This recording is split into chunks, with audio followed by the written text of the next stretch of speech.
ko Yesu ari hafi, isi imurikirwe n'umucyo, maze Yesu agaruke. Nimusingize uwo mwana w'intama watambwe, nimwamamaze ko Yesu agiye kwima. Imana irishimye cyane nk'uko yabiduteguriye.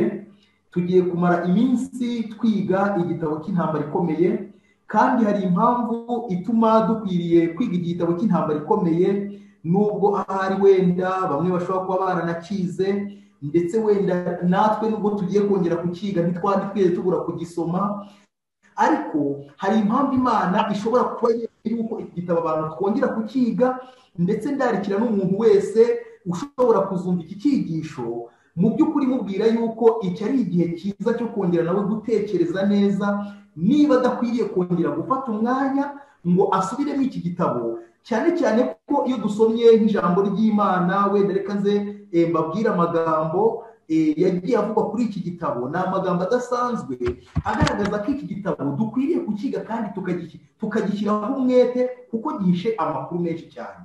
Iyo turebye mu gitabo ibihamya by'itorero, umuzingo waho wa 9 ku ipaji ya 131, hari amagambo umuja w'Imana yanditse, aravuga ngo ukuri gukwiriye kugaragarizwa abantu nk'uko kuri hakoreshejwe udutabo duto n'impapuro zibwamamaza, bigomba gukwirakwizwa bikamera nk'amababi y'ibiti ku rugaryi. Yakomeje agira ngo igitabo cy'abakurambere n'abahanuzi, Daniel n'ibyahishuwe, intambara ikomeye ni ingenzi cyane muri iki gihe kuruta ibindi bihe. Bigomba gukwirakwizwa mu buryo bwagutse, kuko ukuri byerekana kuzahumura amaso menshi y'impumyi.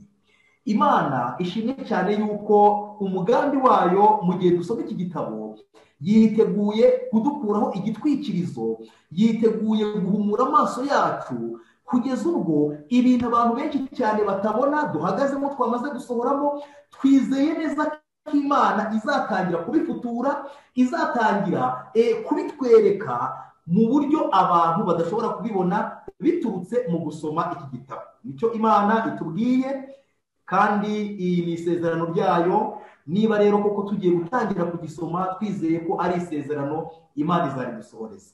Hari n'andi magambo umuja w'Imana yanditse ku paragarafu ya 784 mu gitabo n'ubundi cyitwa Last Day Event cyangwa se Evénement de Dernier Jour, ibyaduka byo mu isi y'imperuka. Baranditse ngo inkurikizi z'ikwirakwizwa ry'iki gitabo, entre parenthèses, intambara ikomeye, ntizishobora guhabwa agaciro ubu ngubu, kuko kugisoma imitima imwe izakanguka maze igira umwete wo guhera ko yifatanya n'abitondera amategeko y'Imana. Nyamara kandi nanone umubare munini w'abagisoma ntibazafata ibirindiro kugeza ubwo bazibonera ibyahanuwe muri cyo bisohoye. Gusohora kwa rimwe mu byahanuwe kuzatuma abantu bizera ko n'ibindi bigiye gusohora, kandi ubwo isi izamurikirwa n'ubwiza bwa Nyagasani, umurimo wacu wegereje ku musozo wawo. Imitima myinshi izaherera mu ruhande rw'amategeko y'Imana bikomotse kuri iyo mbaraga. Ndagira ngo mbabwire yuko iki kintu cyitwa gusoma iki gitabo cy'intambara ikomeye, kugitanga, ibi bintu ngo bigomba kuzakora umurimo ukomeye cyane, nubwo bwose ngo abantu bazafatira inyandiko y'igitabo intambara ikomeye batazahita ko bahagarara bafata ibirindiro ngo bahagarare mu ruhande rw'Imana. Bazabanza bamere nk'abantu bari kwibaza batari kuse, mbese kuko ibi bintu iki gitabo kivuga bishobora kuzasohora. Ariko ndagira mbabwire ko ngo igihe ibyo bintu bizaba bitangiye gusohora umurongo ku murongo, kandi ndahamya ndashidikanya ko ibi bintu igitabo kivuga birimo bigenda bisohora, ngo abantu benshi cyane bazahita ko bafata ibirindiro bahagarare mu ruhande rw'Imana, bajye mu ruhande rw'abantu bitondera amategeko y'Imana. Iki gitabo ndagira mbabwire yuko ikwirakwizwa ryacyo, nk'uko mwabibonye, cyatangiye gukwirakwizwa mu mwaka 2010, byari bije biri ku mugambi w'Imana. Ntabwo ari ibintu byapfuye kuza gutyo gusa, ari ibintu wenda se bije mu mugambi w'abantu, ahubwo byari biri mu mugambi w'Imana, kandi biri mu mugambi w'Imana ko ubutumwa burimo buzahumura amaso y'abantu benshi cyane batuye isi. iyo turebye ku ipaji ya 429 ya kino gitabo intambara ikomeye cyo kivuga ngo umuburo uheruka, tuhabona amagambo asa nkaho yahanuraga uburyo iki gitabo kizakwirakwizwa kigakora ku mitima y'abantu benshi. Paji ya 429 hari amagambo avuga ngo ubu butumwa ntibuzarangizwa n'amagambo menshi y'impaka, ni paragrafe ya nyuma, ahubwo buzarangizwa no kunyurwa kuko kwemezwa na mwuka w'Imana. Ibibazo bizaba byararangiye, imbuto zizaba zararibwe. Mbese izo mbuto ni izihe? Ubwo zizaba zitangiye gukura no kwera imbuto. Mwumve none ahangaha, ibitabo byatanzwe n'ababwirizabutumwa b'abanyamwete bizaba byarigaruriye imitima myinshi, nyamara imitima myinshi yanyuzwe nabwo izaba yarabujijwe gusobanukirwa n'ukuri cyangwa kukugenderamo. Noneho imirasire y'umucyo w'ubutumwa bwiza izarasira ahantu hose, maze ukuri kose kumenyekane. Abana b'Imana b'indahemuka bacagagura ingoyi zari zarababoshye, amasano y'imiryango n'amatoro yabo ntibizaba bigifite imbaraga zo kubaherana. Ukuri kurusha agaciro ibindi byose. Nubwo hazaba imbaraga zikomeye zirwanya ukuri, umubare munini uzamasha guhagarara mu ruhande rw'Imana. Imana ishimwe cyane. Binyuze mu ikwirakwizwa ry'iki gitabo nk'uko hano tubibonye, amasano y'imiryango ndetse n'amatorero bizaba byaraheranye abantu igihe kirekire, abantu badasobanukirwa n'umucyo n'ukuri basohoyemo n'ibiri kuba. Iki gitabo kizamera nk'igicagaguye iyo minyururu yari yarababoshye, abantu bacagagure iminyururu yari yaraboheye kuri buri kintu cyose, maze bahagarare mu ruhande rw'Imana. Iki gitabo rero ndagira amabwire yuko niyo mpamvu iyi gahunda dutangiye kwiga igitabo cy'intambara ikomeye, nzi yuko Imana izayihira, nzi yuko Imana izayihereza umugisha, kubera yuko iri muri gahunda y'Imana. Iki gitabo ubundi dukwiriye kugitanga mu buryo bw'inyandiko, ariko n'ubu buryo nabwo ni uburyo dushobora kugikwirakwizamo ubundi, niba nabyita uburyo bwo kugikwirakwiza mu buryo bw'amajwi. Iki gitabo dukwiriye kurangira abantu amakuru akirimo, kandi ayo makuru agomba kubabatura, kuko Yesu Kristo yaravuze ngo muzamenya ukuri kandi ukuri niko kuzababatura. Rero tugiye kwimbika cyane dutangire iki gitabo kugira ngo turebe amakuru yerekeye muri cyo. Iyo turebye ku ijambo ry'ibanze rya kino gitabo, ndifuza ko dusoma amaparagrafu abiri. Ayo maparagrafu abiri niyo ari buze kutwereka mu by'ukuri iki gitabo tugiye gusoma umugambi w'Imana n'icyo Imana yifuza twageraho mu gihe turi kugisoma, dushobora mbese kugeraho ku iherezo ryo gusoma iki gitabo, ku buryo uwo mugambi uhushijwe dushobora kumenya yuko tutageze ku ntego y'Imana. Mbese umugambi w'Imana ni uwuhe? Reka turebe mu ijambo ry'ibanze. Baranditse baravuga ngo ku ipaji ya 14 y'igitabo intambara ikomeye, paragrafe yaho ya nyuma, baravuze ngo ntabwo ikigendero cyane muri iki gitabo ari ukwerekana ukuri gushya kurebana n'intambara zo mu bihe byahise, kugira ngo herekanwe ukuri n'amahame bifitanye isano n'ibizaba mu gihe kizaza. Nyamara tuzifashe nk'umugabane w'intambara ikomeye iri hagati y'imbaraga z'umucyo n'iz'umwijima, izi nyandiko zose zivuga iby'igihe cyahise ubona zifite ubusobanuro bushya, kandi binyuze muri zo umucyo umurika mu bihe bizaza, ukabonesha mu nzira y'abazahamagarwa nk'abagorozi bo mu bihe bya kera, ndetse bagahamagarirwa guhara iby'isi byose kugira ngo bahamye ijambo ry'Imana no guhamya kwa Yesu Kristo. Binyuze mu kwiga iki gitabo, binyuze mu gusoma amateka ari muri kino gitabo, tubonamo amateka y'abagorozi, tubonamo nk'uburyo mu binyejana bya mbere hagiye habaho itotezwa ry'ubwoko bw'Imana, ibyo tuzabirira mu cyiciro cya kabiri. Tukabona abagorozi bahaguruka nka Martin Luther, tukabona abo bita abavodua, tukabona ba Hussein na Joramu, ndetse tukazoma n'ibindi byigisho byinshi cyane biboneka muri kino gitabo. Imana hano itugaragarije yuko igihe tuzaba dusoma ibyo bintu, ifite umugambi w'uko binyuze muri ayo mateka Imana izafutura ibyo bintu, tukabona ipica y'ibintu bigenda kubaho mu gihe cyacu, kandi ibyo bintu bikadutera gutekereza, gushyira ubwenge ku gihe, tukareba ko kumwitegura Imana yabidusaba, niba natwe tugomba kunyura mu bihe bisa n'ibyo abandi bantu b'Imana bose baciyemo. Imana rero yifuza yuko amateka tugomba kwiga agomba kutubera kabarore, kandi tukayabonamo ubuhanuzi budutegereje. Umugambi ukomeye cyane w'iki gitabo, umugambi Imana ifite kuri njyewe ndetse nawe wowe uri kunyumva, mu gihe cyose ugiye gufata umwete, gufata gahunda yo gutangira gusoma iki gitabo. Reka mbabwire, ubu tugeze mu gihe dukeneye gushaka imbaraga y'Imana. kandi impamvu dukeneye gushaka imbaraga y'Imana ni uko uburakari bwa Satani bukaze cyane ku bwoko bw'Imana. Ndagira mbabwire yuko ubu ngubu ahantu turi mu minsi igiye kuza ubwoko bw'Imana buzaba buri hagati y'amenyo nk'ururimi. Nk'uko mubona ururimi ruri hagati y'amenyo, ndagira mbabwire ko ubwoko bw'Imana bugiye kuzagira ahantu hakomeye cyane.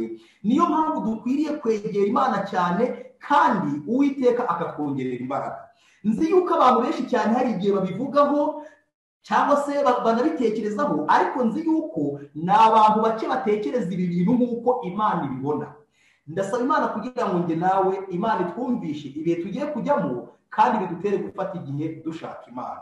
Tugiye guhera no ku cyigisho cya mbere cyo muri kino gitabo, icyigisho cyitwa irimbuka rya Yerusalemu. Irimbuka rya Yerusalemu nibyo tugiye kuganiraho mu gihe kitari buze kuba kirekire, kugira ngo turebe amakuru Imana yabiduhishemo hano, nubwo tutari buyavuge yose, ariko nzi yuko Imana ayiri buze kuduhereza ariyo araba dukwiriye, kandi ayo makuru ashobora kugira hatuvana n'ahatugeza mu kurushaho kwitegura ibihe tugiye kwinjira. Reka dusenge Imana.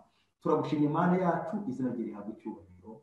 Tugiye kureba irimbuka rya Yerusalemu. Turakwinginze ngo ujye kwigira kuri aya mateka tugiye kubona ibyabaye, kugira ngo dutere gufata icyemezo, turebe aho Abisirayeli bagenze nabi, ab'i Yerusalemu, udutere kubyigiraho kugira ngo turebe uko twagenda mu gihe nk'iki ngiki. Ugomeze udufashe, utuyobore Mwuka Wera abane natwe, mu izina rya Yesu, amen. Irimbuka rya Yerusalemu. Iyo turebye kino cyigisho uburyo gitangira mu buryo butangaje, kandi uburyo gitangiramo ni uburyo bukwiriye kutubera icyigisho twebwe abasoro n'imperuka y'ibihe, kandi impamvu ubwoko bw'Imana ndetse n'abatuye isi bakwiriye kwita kuri iki cyigisho ni uko iki cyigisho gifite aho gihuriye n'abantu bazaba bariho mu minsi ya nyuma, baba ubwoko bw'Imana ndetse n'abatuye isi muri rusange. Rero ndagira mbabwire yuko iki cyigisho ari icyigisho gikomeye cyane, kubera yuko bifite aho bihuriye n'amateka yacu. Iyo turebye amagambo atangira kino cyigisho, hari amagambo avuga ngo uyu munsi nawe iyo umenye ibyaguhesha amahoro, ariko noneho bihishwa amaso yawe, kuko iminsi izaza ubwo abanzi bazakubakaho uruzitiro, bazakugota, bazakurinda cyane impande zose, kandi bazagutsembana n'abana bawe batuye hagati muri wowe, ntibazagusigira ibuye rigeretse ku rindi, kuko utamenye igihe bagendera. Aya magambo aboneka muri Luka cyaho cya 19 guhera ku murongo wa 41 ugakomeza ukageza ku murongo wa 42. Ni amagambo atugaragariza ikintu cyabaye kuri Yesu Kristo ubwo ngo yari mu mpinga y'umusozi w'imwelayo. Igihe yari yicaye ku musozi wa Elayono, yari yicaye igihe yari yitegeye uwo musozi, arangije ngo areba ngo ibyari biri mu murwa wa Yerusalemu, abona hari harimo amazu meza cyane, abona hari harimo ibiti byiza by'imizabibu, abona hari harimo udusozi turinganiye, abona urusengero rwarabagiranaga ndetse n'umurwa, hari harimo amabuye y'igiciro yitwaga marabure, ndetse n'iminara ndetse n'inzugi zibengerana za zahabu. Ibyo bintu byose ngo umuntu wese wabyitegerezaga ndetse mu Bayahudi babonaga ari ishema ry'umurwa wabo ndetse n'urusengero rwabo. Igihe ngo abantu bose babonaga Yesu Kristo aje ku cyana cy'indogobe, abantu bose cyane ngo bazamuye ngo amashami y'imikindo, barazunguza amashami y'imikindo, bagaragaza yuko mu by'ukuri benda kunesha, cyane cyane ko batekerezaga yuko Yesu Kristo aje guhanga ubwami bw'Abaroma, bityo akimika ubwami bwe, agakuraho ingoma y'Abaroma yari yabatwaje igitugu. Igihe abantu bose bari bishimye bari kuvuga ngo Hoziyana nahirwa uje mu izina ry'Uwiteka, Yesu Kristo ngo yitegereje ibyo bintu. Iyo turebye ku murongo wa 41 igice cya 19 muri Luka, hari amagambo avuga ngo ageze hafi abona umurwa arawuririra. Ati uyu munsi nawe iyo umenye ibyaguhesha amahoro. Nshuti bavandimwe, ndagira mbabwire yuko Yesu Kristo iki kintu yakoze ni isaha nzi ko ari kugikora. Ni isaha arimo araririra abantu abona benda kurimbuka, arimo araririra ubwoko bw'Imana, ndetse arimo araririra abatuye isi muri rusange, kuko ari kubona bari mu mage, kuko ari kubona bagiye gusakirana n'ibintu nk'ibyo Yerusalemu bari bagiye gusakirana nabyo, ariko akabona abantu bari mu byishimo, nyamara ibyishimo bigiye guherekezwa n'amarira. ndajya mbabwire ko Yesu Kristo na n'isaha turamutse tugize amaso y'umwuka twamubona arimo aririra abatuye isi, n'ubundi arimo avuga amagambo nk'ayo yabwiye ab'i Yerusalemu avuga ngo iyo mumenye ibyabahesha amahoro ariko bihishwa amaso yanyu. Mbese wamenye ikintu cyaguhesha amahoro? Mbese muri iyi minsi waba uri gutekereza ku kintu cyaguhesha amahoro kurenza andi yose wibwira ufite? Cyangwa ibi bintu nawe bihishwa amaso yawe nk'uko byari bihishwa amaso yaba igihe cy'i Yerusalemu? Yesu Kristo yaravuze ngo kuko igihe kizaza ubwo abanzi be bazakubakaho uruzitiro. Ndagira nkubwire ngo igihe cyaraje, abanzi bawe bamaze kukubakaho uruzitiro, bazakurinda, ubu barakurinze, bazagutsembana n'abantu batuye hagati muri wowe, nibyo bari gutegura. Ntibazagusigira ibuye rigeretse ku rindi, kuko utamenya igihe wagenderewe. Kutamenya igihe umuntu yagenderewe ni akaga gakomeye cyane. Kutamenya igihe umuntu yagenderewe biragatsindwa. Ndagira mbabwire yuko iki gihe twaragenderewe, nubwo abantu babyemera, nubwo abantu babishidikanya, ariko ubu turi mu gihe cyo kugendererwa. Ubu ngubu dukwiriye kumenya ibintu byaguhesha amahoro. Reka mbabwire, iyi Imana ivuze ngo uyu munsi umenye ibyaguhesha amahoro, ndagira mbabwire yuko ibyo bintu biba bihari, kandi biba biri ahantu ushobora kubyitegereza uramutse usabye Imana kubikwereka. Ariko abantu benshi cyane ntabwo bari kubasha kubona iby'Imana iri kubereka ngo bamenye ubushake bw'Imana. Kandi kimwe mu kintu kiri gutera ibyo bintu ari nacyo ngira ngo mbanze mbwire umuntu wese uhurikiye akwiriye kubanza gukuraho, ni ikintu ngiye kumusomera, nicyo gishobora kuba kiri gutera abantu kuba bafite igihu mu maso, bityo ntibafate imyanzuro ikomeye bayifatira ubugingo bwabo. Ayo magambo ari ku ipaji ya 234 mu cyigisho mu gitabo cy'Ibifuzwe byose, paji ya 234. Ndagira mbabwire ikintu gishobora kuba kiri gutuma abantu batabona ibintu byabahesha amahoro, kandi Imana iri kwemera igatanga ibimenyetso byose, ariko ukabona abantu wagira ngo ntacyo bibabwiye, ukabona basa naho bari kuvuga ati buzacyana ayandi, kugeza igihe ikintu cyabaye ku Yerusalemu nabo kizabageraho. Iyo turebye ku ipaji ya 234 mu gitabo cy'Ibifuzwe byose, hari amagambo avuga ngo abanyambabazi bazagirirwa imbabazi, kandi abafite imitima iboneye bazabona Imana. Buri kintu kidatunganye cyose umuntu atekereza, gihumanya ubugingo bwe, kikagwabiza umuco mbonera, kandi gishaka kuzimanganya gukabakaba kwa Mwuka Muziranenge. Ndifuza ko mukurikira amagambo ngezeho.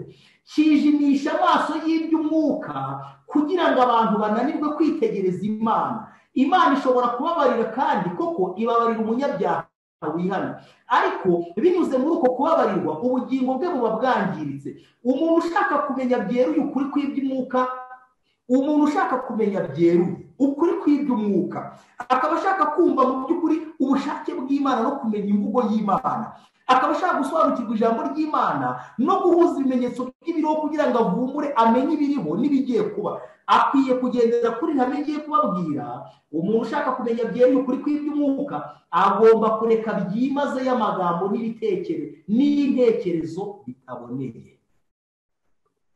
Niyo mpamvu hano barimo basobanura ano magambo, bari bari kuvuga kuri rya somo Yesu Kristo yavuga ku bahirwa bari bo. Yaravuze ngo hahirwa bafite imitima iboneye, kuko aribo bazabona Imana. Ubu ndagira mbabwire ko abantu benshi cyane ntibari kubona icyo Imana iri gukora, ntibari kubona n'icyo Imana iri kubakorera kugira ngo babashe kwitegura, kubera yuko imitima yabo icuza umwijima, kubera yuko bafite ibyaha byinshi badashaka kwihana. Ntabwo bashobora kubona iby'Imana irimo igenda ikora mu gihe cyacu.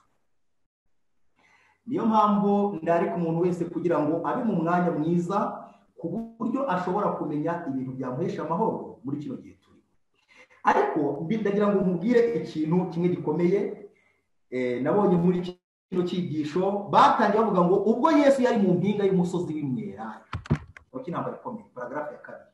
Ubwo Yesu yari mu mpinga y'umusozi w'imyelayo yitegereje Yerusalemu, ibyo yabonaga byose byari ibintu byiza nk'uko nabibabwiye, ariko igihe abantu bazunguzaga amashami y'imikindo n'ibiki byose, we yaraturitse ararira.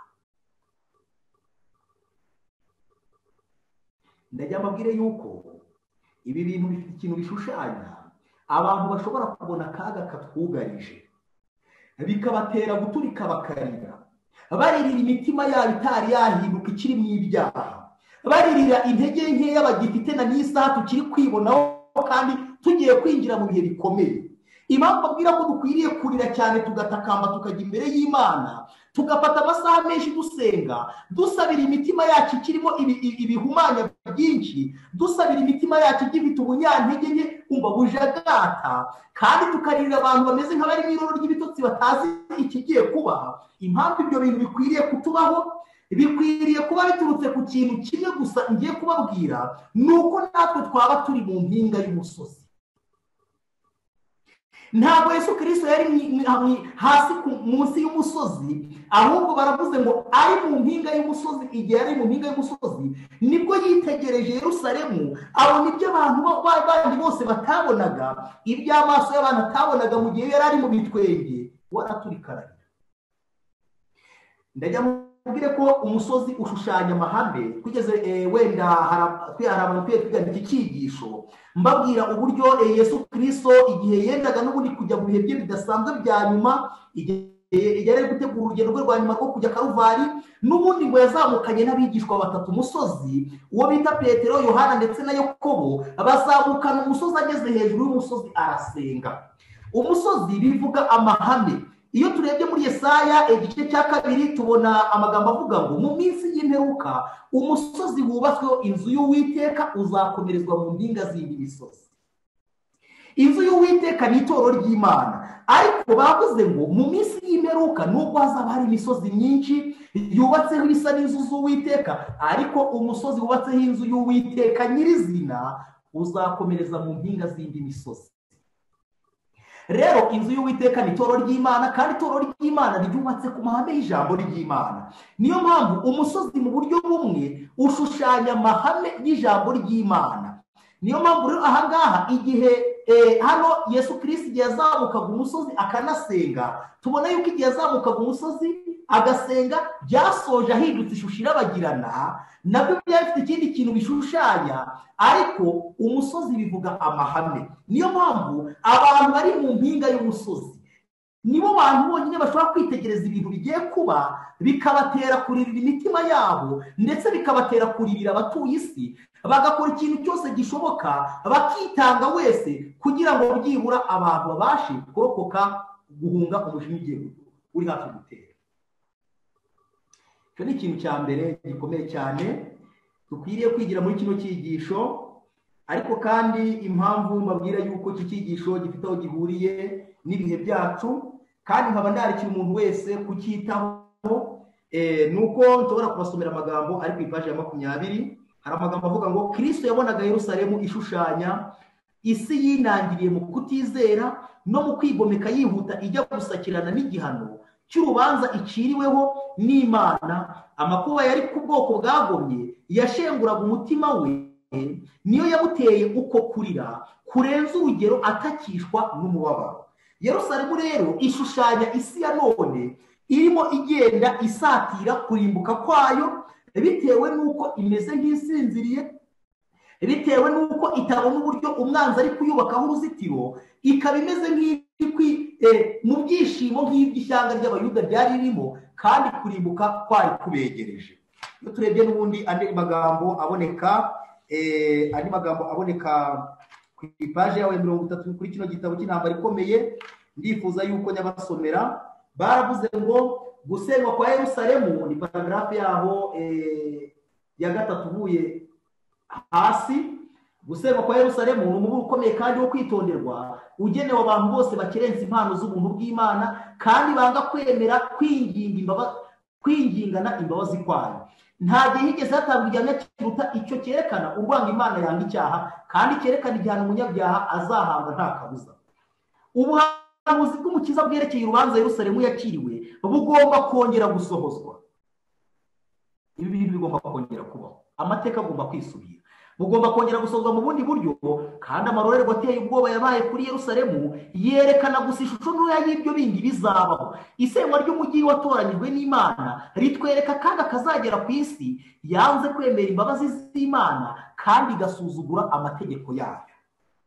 ibi bintu byabaye Yerusalemu, ijambo ry'Imana tubwiye yuko ari ipica, bitubwiye yuko ari fotokopi y'ibintu bigomba kongera kubaho mu gihe cyacu. Biragaragara yuko n'ubundi mu gihe cyacu hagomba kubaho abantu batari kumenya ururimi rw'Imana, batari kumenya ibimenyetso Imana iri kugenda itanga, kandi nabo bakazagerwaho n'akaga nk'akabaye kubi Yerusalemu. Mbese mu gihe cy'Yerusalemu byagenze gute?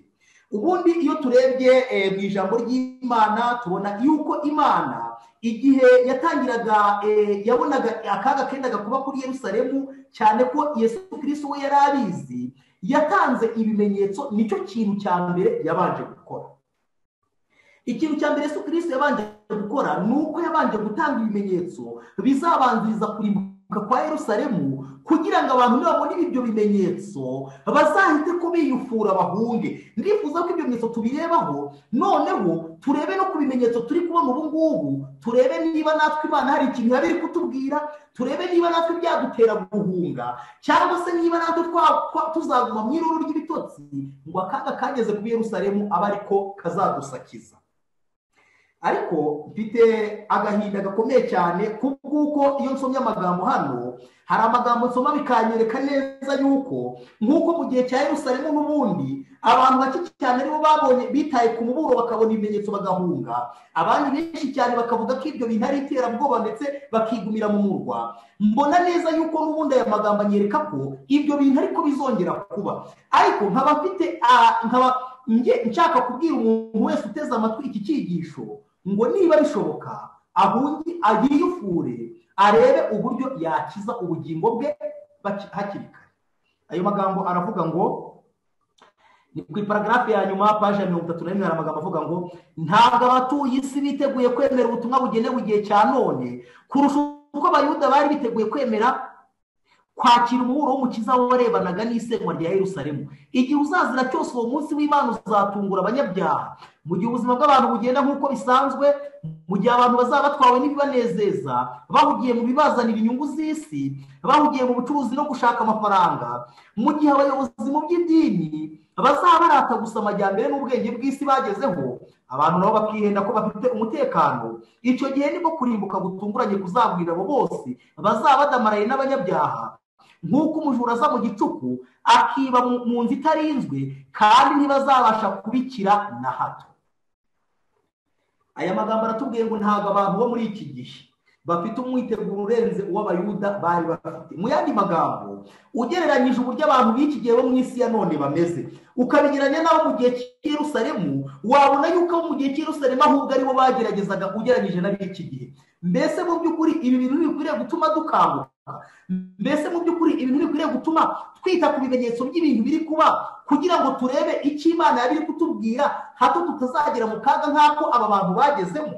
Igihe Yesu Kristo yavugaga muri Matayo ibimenyetso byo kugaruka kwe, yageze n'aho avuga ibyo kurimbuka kwa Yerusalemu. Iyo turebye muri Matayo cya 24 ku murongo wa 25, yatangiye ababwira ikimenyetso cya mbere, abwira abigishwa be ati, ubwo muzabona ikizira kirimbura cyahanuwe n'umuhanuzi Daniyeli gihagaze ahera, ubisoma byitondere. Icyo gihe abazaba ari Yerusalemu bazahite ko bahungira ku misozi. Uzaba ari hejuru y'inzu ye kuzamanuka, kandi uzaba ari mu murima ye kuzagaruka kugira ikintu atora mu rugo, bazahite ko bahunga. Yesu Kristo amaze kuvuga iki kintu, ni kimwe mu kimenyetso yari agaragaje cyagombaga kubanziriza kurimbuka kwa Yerusalemu. Igihe ibyo bintu koko byaje kugera, Yesu Kristo yavuze ayo magambo mbere y'urupfu rwe ahagana muri 31, ariko ibyo bintu ubuhanuzi bwaje gusohora nko mu myaka 26. Mu mwaka 36 nibwo koko i Yerusalemu haje ikizira cyaje guhagarara i Yerusalemu ku butaka bwera, kuko muri Luka bari baravuze Luka igice cya 21 umurongo waho 20 bavuze ngo ubwo muzabura Yerusalemu hagoswe n'ingabo. Icyo kizira cyavugwaga zari ingabo z'Abaroma zagombaga kugota umurwa wa Yerusalemu, kubera ko ubutaka bwa Yerusalemu bwari ubutaka bwera. Ntabwo byari byarigeze bibaho mu mateka ko ingabo z'Abaroma zihagarara ku butaka bwera. Igihe rero bagombaga kubona i Yerusalemu hakozwe n'ingabo, bagombaga kubita kumenya ko ari ikizira Yesu Kristo yabahanuriye, bityo abita ku muburo bose bagasohoka. Muri kino gitabo cy'intambara ikomeye hari amagambo akomeye cyane bavuze. ngira ngo tuyatekerezeho. Baravuze ngo igihe amabendera y'abasirikari basengaga ibigirwamana by'abaroma yari gushingwa ku butaka buziranenge bwageraga muri metero zirenga 200 inyuma y'inkuta z'umujyi, abayoboke ba Kristo bagombaga gukizwa no guhunga. Igihe bari kubona ikimenyetso kibaburira abashakaga gukiza amagara yabo bagombaga guhunga batazuyaje. Icyo kimenyetso cy'uko bagomba guhunga cyagombaga guhita cyitabwaho i Yudeya hose ndetse no muri Yerusalemu. Uwo cyagombaga gusanga ari hejuru y'inzu ntiyagombaga kumanuka ngo yinjire mu nzu ye, bona yemwe no kwinjiramo ajyanywe no kuvanamo ubutunzi burusha ubundi agaciro mu byo yari kuba afite byose. Igihe ikizira kirimbura cyagombaga guhagarara ku butaka bwera, abantu bose bagombaga guhita ko biyufura. Ijambo ry'Imana ryavuze ati uyu munsi umenye ibyaguhesha amahoro, ariko ikibazo ni uko bishwa amaso yawe. Mbese ikizira cyaba kiri guhagarara hera? Ndagira mbabwire ko iki kizira guhagarara kw'ikizira hera nubwo abantu batabibona, ariko Imana irimo iramara amanongo ikiringije amarenga. Imana iri kwemera yuko ibintu bigenda biba byinshi cyane byisukiranya kugira ngo byibura amaso yacu abe yahumuka. Ndagira mbabwire yuko byo nyine ibihe turimo, ibi bihe bya coronavirus ni ibihe bidasanzwe. Iyo turebye ibi bintu uburyo byabaye, tukabona uburyo imijyi yagiye ifungwa abantu bagafungiranwa, tukabona uburyo abantu bagiye babura n'uburyo basohoka bagafungirwa bakamera nk'abafungiye amazi n'umuriro, ndagira mbabwire ko ibintu bifite ikintu gikomeye cyane byari bikwiriye kwigisha abantu ikindi kintu cyenda kubaho vuba bidatinze. Kandi ndagira mbabwire yuko igihe iki kintu cyabaga cyari kimeze neza nk'ikintu cyabaye mu gihe cyo kugotwa kwa Yerusalemu. Yerusalemu ubundi nayo igihe yagoswe mu buryo bubiri. Igihe cya mbere yabanje kugotwa muri 36 n'umugabo bita Festus Gallus, yari umugaba w'ingabo z'abasirikari b'Abaroma, ariko igihe yagotaga Yerusalemu bwa mbere muri 36 yumvise i Roma yuko hari igitero cyateye, nuko ahindukiza ingabo ze zose basubira i Roma kubanza kujya gutabara igihugu cyabo. Igihe yahindukizaga ingabo ze zose zigasubirayo, Imana ngo hari ikintu yari ikoze, kubera yuko igihe ingabo zagotaga umurwa hari abantu benshi cyane bari batarasohoka muri Yerusalemu. Imana ngo yari itanze agahenge kandi igihe k'imbabazi, agahe yari itanze karagaye ko kugira ngo umuntu wese wita ku muburo ahite akiza ubugingo bwe akora icyo agomba gukora hakiri kare. Ibi bintu iyo mwitegereje nkareba ibihe turimo, nkareba uburyo Imana binyuze muri iki cyorezo, Imana yagiye yemera yuko ibimenyetso bitambuka, abantu bagafungiranwa mu buryo budasanzwe, gahunda zabo zose zigahagarara, ndetse abantu ugasanga bageze n'aho bashobora kuba bari gusenga amasengesho ngo Imana ise nk'aho ikinguye inzugi. Imana ikaba igenda ikora ibyo bintu igakingura, abantu ejo bundi bakabona barongeye babaye nk'abafungiranywe, Imana ikongera igasa n'ifunguye, ariko abantu na n'isaha bakaba batari kubona ikintu Imana iri gukora. Ibyo bintu birantangaza. Ndagira mbabwire yuko Imana irimo iramara amanonko ikiringije amarenga. Imana irimo irakora ikintu kugira ngo abantu bamenye ibyabahesha amahoro, ibyo bintu ntibikomeze guhishwa amaso yabo. Ijambo ry'Imana ryatugiriye inama yo gusohoka mu mijyi guhera icya 800. Umuja w'Imana yavuze yuko imijyi abantu bakwiriye kuyisohokamo bukitwa none, ariko turagenda tubona ibintu bigenda biba mu mijyi, kandi ijambo ry'Imana ryavuze yuko ngo abantu bazifuza gusohoka mu mijyi bitakibakundiye. Ariko ubu turabona ikintu kimeze nk'ikintu cyabaye Yerusalemu. Turabona ikintu cyabaye nko kugotwa kwa mbere, nk'uko Yerusalemu byagenze, ariko nyuma hakaza kongera kuba kugotwa kwa Yerusalemu ku nshuro ya kabiri. Ubu turabona ibintu bisa n'ibyo ngibyo, ariko abantu ntibari kubyitaho. Ndagira mbabwire yuko nk'uko nyuma y'imyaka 4 Festus Gallus amaze gusubirayo, Titus yahise kaza agatikiza umurwa wa Yerusalemu. Ndagira mbabwire yuko abantu bakwiriye kwitegura ikintu kigomba kuza nyuma y'ikintu kiri kuba, abantu bakagira ngo ibintu bigiye gusubira mu mahoro. Bagomba kwitega Titus ugomba kugaruka, kandi azaza arimbura. Titus agomba kuza nyuma ya Festus Gallus. Abantu benshi cyane barabona iki cyorezo biriho muri kino gihe by'icyorezo, bakabona wagira ngo ibintu biri gusubira mu buryo, ariko ndagira mbabwire yuko aka gahenge kari gucamo nubwo katari hamwe na hamwe bakiri no muri lockdown bagifungiranye, ariko ahantu hamwe na hamwe mubona yuko biri kugenda ibintu bisa nk'ibisubira mu murongo, ariko ubu ndagira mbabwire ko ariho tugeze mu gihe kiri kurenza n'igihe twari turimo tugifungiranye. Ndagira mbabwire ko aka gahe Imana itanze nabe ko kugira ngo umuntu wese uwiboneza mu mutima yiboneze, usohoka mu mujyi asohoke, ukora icyo Imana cyose iri kumusaba gukora agikore, kubera ko nyuma yaho hagomba kuba ikintu nk'icyabaye mu gihe cy'i Yerusalemu, hagomba kubaho kugotwa ku nshuro ya kabiri. Hagomba kubaho kugotwa ku nshuro ya kabiri.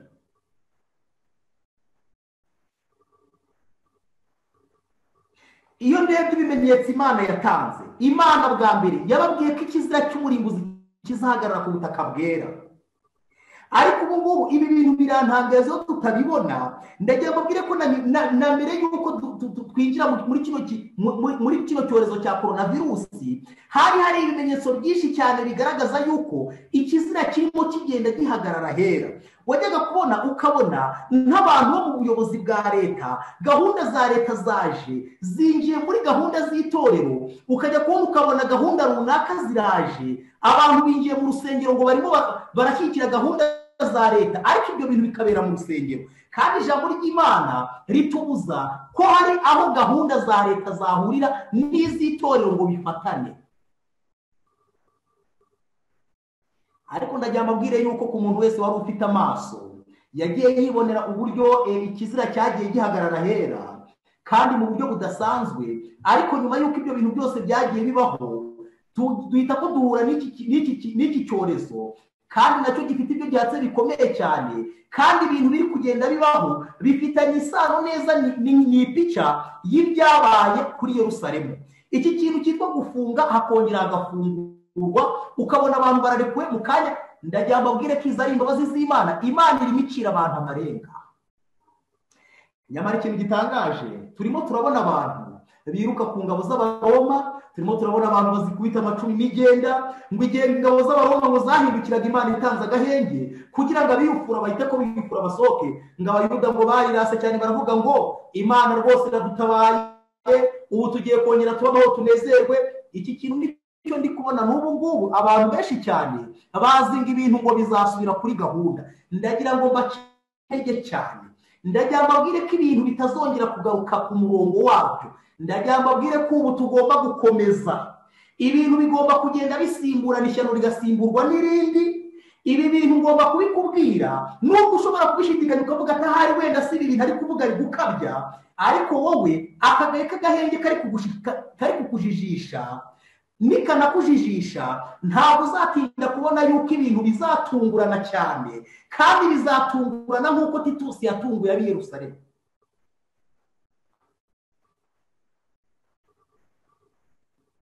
Imana yari yaratanze ibimenyetso, ingabo zihagarara ku butaka, urugi rwakingwaga n'abagabo 20, ngo urwo rugi barabyutse mu gitondo basanga rwikinguye. Njya nkunda kubwira abantu ngo ubu dufite inzugi zakingwaga n'abagabo 20. Umva, izo nzugi twagiye dusanga zikinguye, ntabwo uzabona urugi nyarugi rurimo rwikingura, ahubwo hari ibintu Imana igomba gucisha mu maso yawe. Ibyo bintu bimeze nk'inzugi zitakingukaga, Imana ikabikwereka ko ibyo bintu byakingutse kandi tugasanga byikinguye. Njya nkunda kubaza abantu ati mbese ni ryari mu mateka y'isi wigeze ubona habaho ikintu kigeze gutuma abanyeshuri bamara umwaka wose batiga? Ni ryari mu mateka y'isi wigeze kubona ikintu kigeze gutuma abantu bafungirwa mu mujyi, abakoraga akazi hatitawe ku buryo ari buburye, niba ari buburare, niba biri bugende gute? Ibyo bintu bakabyihorera bagafungirana abantu, utakibaza ngo abo bantu baraza kubaho gute? Kandi ibyo bintu bikaba amezi n'amezi agashira. Ni ibintu byinshi cyane byagiye. Ni ryari wigeze ubona ibihugu hafi ya byose ibibuga by'indege bifungwa n'andi ma business agahagarara? Ibyo bintu byose byagiye biba tutigeze dutekereza ko bishobora kuba. Nushaka ubifate nk'inzugi zagiye twabonaga zidashobora gukingwa n'umuntu umwe, ariko twagiye dusanga zikinguye. Ntutegereze inzugi z'ibigaragara, ahubwo Imana izo nzugi yarazerekanye. Kandi ikindi ngo mu gihe Yerusalemu yendaga kurimbuka, ngo humvikanye amajwi mu bikari byo mu rusengero ngo yavugaga ngo nimuhunge muva aha hantu, kandi ayo majwi yari ay'intumwa z'Imana. Ariko na n'isanda rya nkubwire wowe nkurikiye yuko Imana iri gukora ibishoboka byose, Imana iri kwemera igahuza umurongo abantu bose bari ku migabane yose yo ku isi, ikagira uburyo ibahuza bagasangira ubutumwa bwiza, kandi amajwi ari kugenda yumvikana ahantu hose abwira abantu ngo nimuhunge. Amajwi arimo arararika abantu ngo bahunge umujinya ugiye gutera. Ikindi kintu gikomeye cyane ni uko mu kirere habonetse amafarashi y'intambara,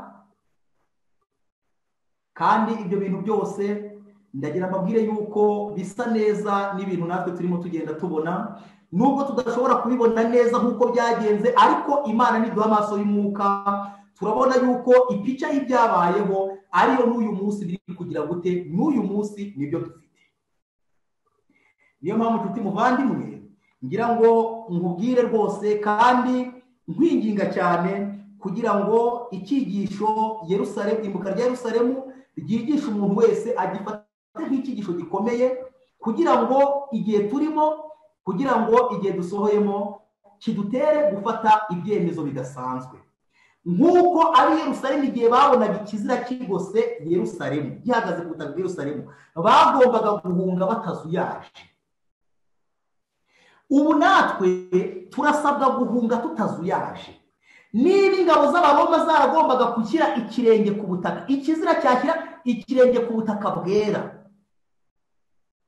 abantu b'i Yerusalemu bagasabwa guhita ko bahunga. Ubu natwe iki ni igihe cyo guhunga, iki ni igihe cyo kwihana ibyaha byacu, iki ni igihe cyo kwatura ibyaha byacu, iki ni igihe cyo gusanga abo twahemukiye, iki ni igihe cyo gusanga abantu bo mu miryango dufite ibyo dupfa tukabaturira tukihana tumara amaji. Iki ni igihe cyo gukuraho inkomyi yose mwuka w'Imana atunzeho urutoki. Iki si igihe cyo gufata ibyaha ngo tubifate mu buryo bujengetse, ahari wenda tugira ibyo tworoshya n'ibyo duhereza uburemere. Iki ni igihe cyo kwihana mu buryo budasanzwe. Ndakwinginga wowe unteze amatwi kugira ngo njye nawe dufatire ubugingo bwacu ibyemezo bidasanzwe, kubera yuko natwe turi mu bihe bidasanzwe.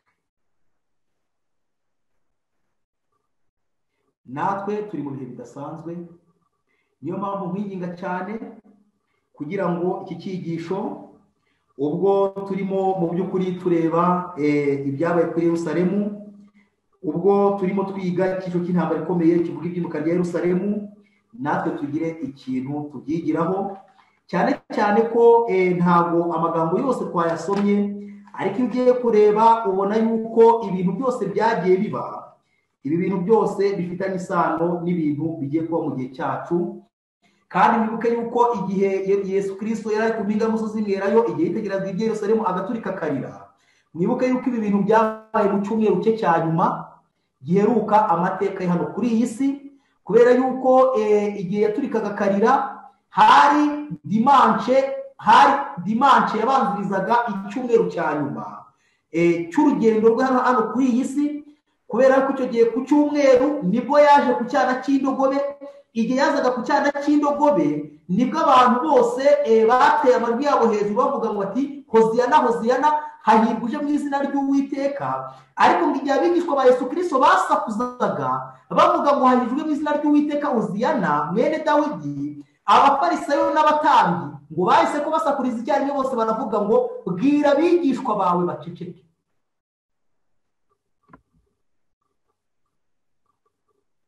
Icyo nacyo ni ikintu gikomeye cyane. Ibi biragaragaza neza ko n'ubundi mu mahenuka mu gihe cya nyuma, kuko icyumweru cya nyuma cya Yesu Kristo gishushanya iminsi yacu ya nyuma tugomba kujyamo, kubera yuko icyumweru cya nyuma cya Yesu Kristo uhereye kuri dimanche yabanjirije icyumweru cye cya nyuma ukagera ku munsi ku wa mbere ariho lendi, maridi, mercredi, jeudi na vendredi ariho yabambwe. Iki cyumweru cya nyuma gishushanya iminsi ya nyuma ubwoko bw'Imana nabwo bugomba kubamo, kandi buri kintu cyose cyabaye kuri buri munsi gifite aho gihuriye n'ibintu biri kubaho mu gihe cyacu. kuri iyo dimanche yabanje icyumweru cya nyuma tubona Yesu Kristo aje ku cyana cy'indogobe, ariko igihe yazaga abatambyi n'abafarisayo bagahita kubabwira Yesu Kristo ngo bwira abigishwa bawe baceceke, be kongera kuvuga mu ijwi riranguruye ngo hahirwa uje mu izina ry'Uwiteka. Ibyo ngibyo bishushanya uburyo abayobozi benshi cyane b'idini igihe bazaba babona ubutumwa burimo buvuga ko Yesu Kristo agiye kuza kandi agiye kugaruka, abatambyi bo mu gihe cyacu bamwe muri bo nabo bazatera hejuru bacecekesha abigishwa ba Kristo barimo barambura bavuga ngo hahirwa uje mu izina ry'Uwiteka. Ni ikimenyetso kigaragaza yuko n'ubundi ubutumwa buzaba buri kugaragaza ko Yesu Kristo agiye kugaruka.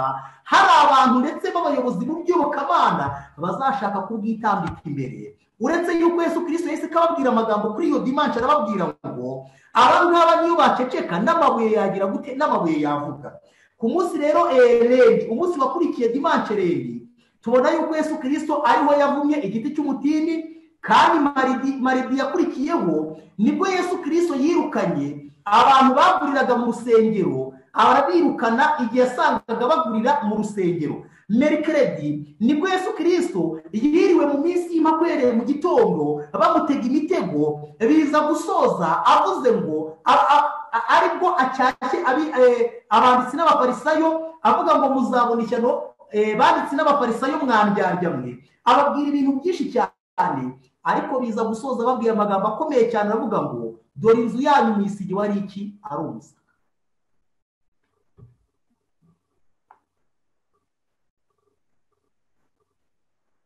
Ayo magambo yababwiye Mercredi, ariko jeudi nibwo nimugoroba bari ibya Pasika, nuko muri iryo joro nibwo igitero cyahise ko kiza, nibwo bari ibya Pasika ku mugoroba. Igihe bamaze kurya ibya Pasika niho hahise kwaboneka umugambanyi Yuda ajya kugambana ubwoko bw'Imana. None muri iryo joro igitero gihita ko kiraza kije gufata Yesu Kristo, kimusanga ari mu gashyamba ka Getsemani arimo asenga.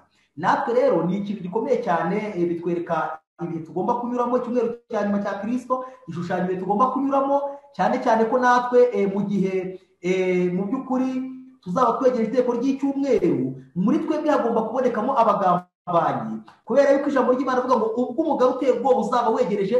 Inteko nini y'abantu bavugaga ubwabo ko bizera ubutumwa bwa marayika wa gatatu, ariko bakaba batarijwe binyuze mu kumvira ukuri kubugize, bazava ku kejo. Abo ni ba Yuda. Ayo magambo ari ku ipaji ya 126 mu gitabo cy'intambara ikomeye ku iparagarafe ya nyuma. Abo bantu rero bazava ku kejo bashushanya umuntu bita Yuda wari umaze gusangira n'abigishwa ifunguro, kimwe n'uko natwe abantu tuzaba twarasangiye umutsima w'ubugingo, ariko kuko batigeze bezwa n'ubutumwa bwa marayika wa gatatu, ngo bazava ku kejo bahite ko bajya kwifatanya n'abarwanya ubwoko bw'Imana. Abo nibo bagambanyi bashushanya Yuda, kandi igihe bazaba bagiye uko byagenda kose abana b'Imana bazaba ari maso, bagomba kuzabasanga nabo bari muri Getsemani bari gusenga basaba imbaraga.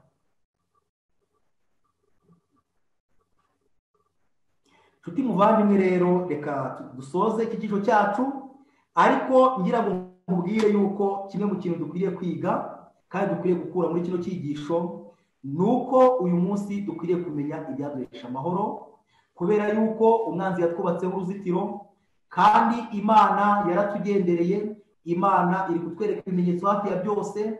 Imana irifuza yuko dufata icyemezo, irifuza yuko twiyufura tugasohoka, irifuza yuko dusohoka mu kintu cyose kibi. Kandi mu buryo bw'ibigaragara abantu bari mu mijyi barimo barahabwa ikimenyetso cyo gusohoka mu mijyi, kuko imijyi igiye kwibasirwa n'akaga gakomeye cyane.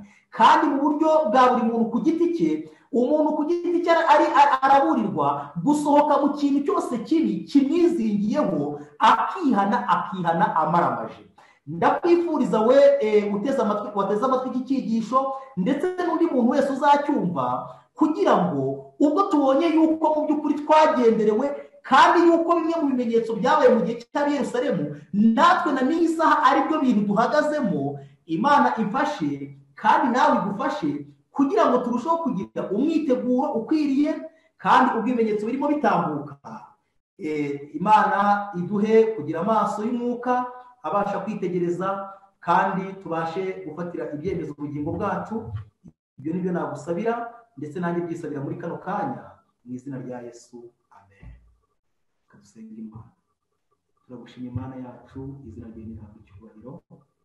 Tugushimiye kugira neza kwawe kwinshi, tugushimiye yuko wongeye kutwigishiriza ku cyigisho cy'irimbuka rya Yerusalemu, tukweretse imiburo ikubiye muri cyo, tukweretse inyigisho nyinshi zikubiye muri cyo kugira ngo zishimangire mu mitima yacu, uturinde kuzarira nk'uko tubonye Yerusalemu bazariye ntibita ku bimenyetso bikabakarinda barimbuka, uduhe kwihana tumaramaje mu mitima, uturinde gukomeza tuzarira kuko umwanzi atwubakaho uruzitiro uko bwije n'uko bukeye, ahubwo uduhe kwifura gukitwa none.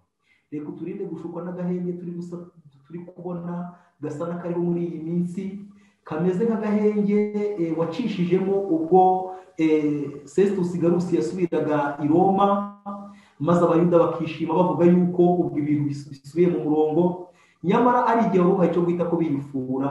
Reka ubwo uri kugenda ucishamo agahe nk'aka ngaka, tukabone nk'agahe k'imbabazi utanze kugira ngo dutunganye ibidatunganye. Reka uduhe amaso ahumutse kandi abona ibintu biriho. Ibyo ni byo tugusabye, nibyo nisabiye, ndetse mbisabiye n'umuntu wese uri kunyumva, ndetse n'umuntu wese uzumva iki cyigisho, mu izina rya Yesu tubisabye.